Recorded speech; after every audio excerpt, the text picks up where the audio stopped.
How many of you have ever felt anxious before? Whether being anxious about a big test or because you have to speak in front of the class? Most likely every one of you would raise your hand. Research has been conducted to prove that the average high school student today experiences the same level of anxiety as a psychiatric patient in the 1950s.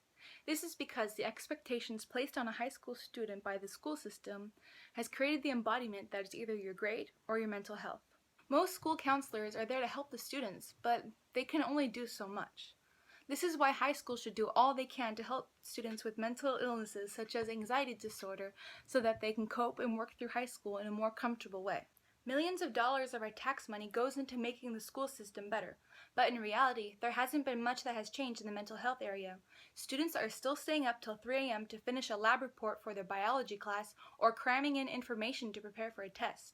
Sadly, most students would rather have an A instead of maintaining a healthy mental state. Over time, the sleep deprivation that these students have can lead to a multitude of unhealthy mental and physical problems. Approximately 40 million American adults aged 18 and older suffer from an anxiety disorder.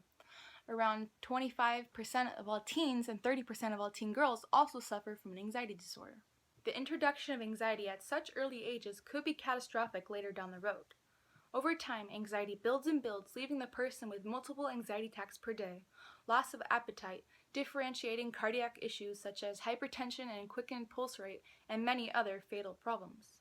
Going through high school is hard enough as it is, with maintaining a social life, multitasking extracurricular activities, holding up a job, making time for family, and finding who you are and what you want to do for the rest of your life can be very stressful. Now let me talk about the science behind anxiety.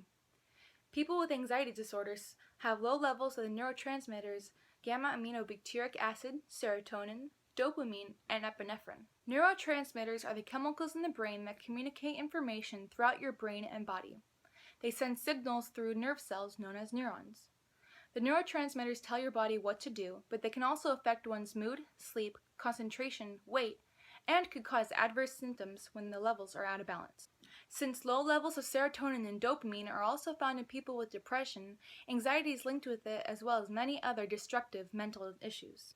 A lot of factors can lead to anxiety disorders within teenagers: family issues, personal situations, social media, but the worst thing anyone can do to someone with this disorder is to push them into the high school system, forced to have to think and communicate just like any other student.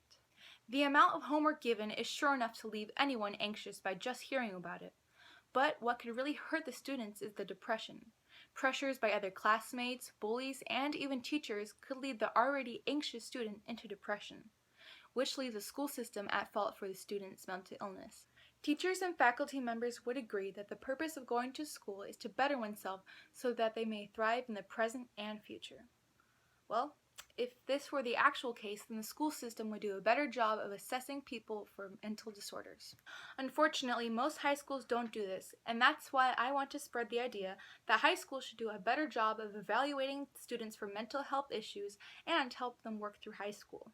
With this idea in action, the dropout rate would decrease, the suicidal rates would decrease, the amount of people attending post-secondary school would increase, the percent of the U.S. population with an anxiety disorder would decrease, as well as many other mental illnesses.